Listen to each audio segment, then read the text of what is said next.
केवलारी विधानसभा क्षेत्र के धनोरा तहसील अंतर्गत ग्राम पंचायत धोंदावानी के पिंडरी गांव के पास अवैध रूप से गिट्टी खदान संचालित की जा रही है। वहीं स्टोन क्रशर के मालिक ने अवैध ब्लास्टिंग करके जहां एक और मौत का कुआं बना दिया है, तो वहीं दूसरी ओर गांव के मकानों में दरार और अवैध ब्लास्टिंग का प्रमाण दे रही है। राजनीतिक और प्रशासनिक संरक्षण प्राप्त केवलारी निवासी सीताराम साहू द्वारा पिंडरी गाँव के पास क्रशर मशीन संचालित की जा रही है।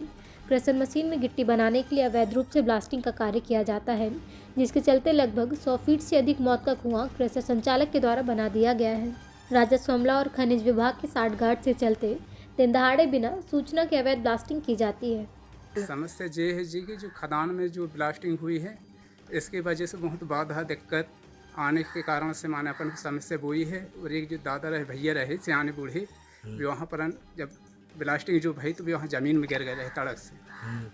तो जे अपन जे चाह रहे हैं कि ये समस्या हल होना चाहिए और जी खदान यहाँ पर हटना चाहिए, यहाँ से बंद होना चाहिए। अभी तक कोई सुनवाई हुई है आपकी? कोई सुनवाई नहीं। इस धमाके से मेरे गांव में भी दखल दे रहा है, मेरे कुआं में भी दखल दे रहा है, मेरी फसल में दखल दे रहा, फसल की नुकसानी हो रही है। कैसे हो रही नुकसान? कुआं में तिड़न आ गया, चटक आ गया अंदर, फसल में सड़ुआपन आ गया। क्या चाहते हैं आप? खदान बंद होना चाहिए। उसकी गहराई नहीं नापे आपने? जे केसर मशीन लगी है, सीताराम है लगवाए मशीन। हाँ, वो ब्लास्टिंग होने में हमारा घर चटक आएगा। सीताराम ट्रांसपोर्ट की क्रेशर है जी। कहाँ होती है ब्लास्टिंग? जी हमारे खेती के पास में जी साइड। आपका क्या नुकसान हुआ है इसमें? हमारा घर चटक गया सर। चलिए। और खेती में नुकसान आ रही सर। तो कहीं आपने शिकायत किया इस संबंध में? हाँ, कुछ बैठक भाई दिन गाँव में शिकायत करी। कहाँ शिकायत किया है? अब जित तहसील धनोरा साहब कागज आ गए। कोई कार्रवाई हुई अभी तक? हाँ जी भाई है ना, बैठक करी तो कागज दाए हैं। तो नई कार्रवाई हुई है, कुछ आपको राहत मिली इसमें? कुछ राहत नहीं साहब इसमें। क्या है, जब वो ब्लास्ट करता है तो पूरा घर में मतलब ज़मीन हलती है, घर में चिटक आ रही है। और खेत में भी मान लो अपन रहते हैं, अपने को कोई सूचना नहीं किया जाता। वो उस दिन भी मैं जब ब्लास्ट हुआ था वहीं खेत में ही था, मेरा पंप चालू था, गाड़ी जगह में खड़ी थी। मैं फिर भी बहुत कोशिश किया उनको चिल्लाने की, रोको रे भाई। और मैं दौड़ा ही रहूँ और पास में पत्थर आके और गिरा मेरा। तो ऐसे में कोई दिन छोटा बड़ा हादसा हो सकता है, तो इसलिए उसको। कहीं शिकायत की गई है? हाँ, शिकायत तो बहुत कर रहे हैं सर। कोई सुनवाई हुई है? नहीं, अभी तक नहीं। सर काफी टाइम से बहुत परेशान है। स्टोन क्रेशर जो खुला हमारे गांव में बना हुआ है और अंत तक बहुत सारी खुदाइयां हो रही हैं स्टोन क्रेशर से।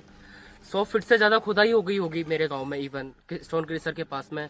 यहाँ पर कभी गाय खत्म होती है, कई बार लोग भी गिरे हुए हैं। जब ब्लास्टिंग होती है तो एक मेरे गाँव के दादा है बुजुर्ग, 68 साल के हैं वो, उनकी एज है। वो खेत में थे, खेती कर रहे थे, अचानक उनके पास पैर में आके पत्थर लगा। उनका पैर कुछ दिनों के लिए मूर्छित हो गए। वो पैर उनका काम करने लगा। बहुत परेशान है दादाजी भी, पास में ही खड़े हैं दादा मेरे पास में।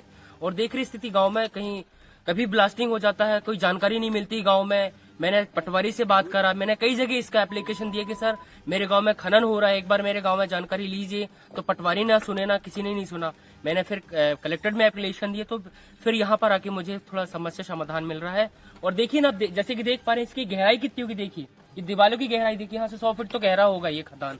अब देखिए ना कितने सारे पत्थर पड़े हैं, पूरा गांव हिल जाता है।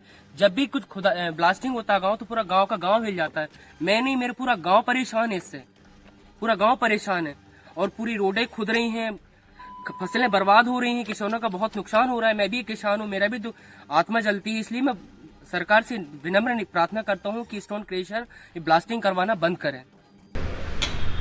मुझे अभी तक इसके बारे में कोई जानकारी प्राप्त नहीं थी, आपके माध्यम से मुझे जानकारी प्राप्त हो रही है। तो इस मामले में संज्ञान लिया जाएगा, जो भी अवैध उत्खनन कर रहे हैं और ब्लास्टिंग कर रहे हैं उन पर पूरी वैधानिक कार्रवाई की जाएगी, जांच कराई जा रही है इस संबंध में।